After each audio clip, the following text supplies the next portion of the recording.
Всем привет, ребят! И многие спрашивают, как же сделать тот самый баг с ковбоем в мертвых рельсах. Итак, мы заходим в магазин и выбираем ковбоя. Заходим в любой режим, кроме выжженной земли. Дальше. Берем коробку.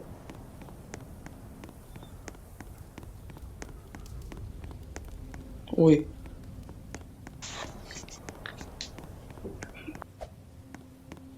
И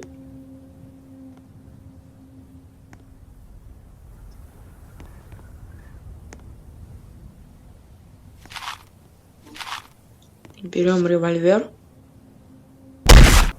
убиваем NPC, берем лошадь, садимся на миниган, спрыгиваем, садимся на лошадь и стреляем ей ровно в хвост.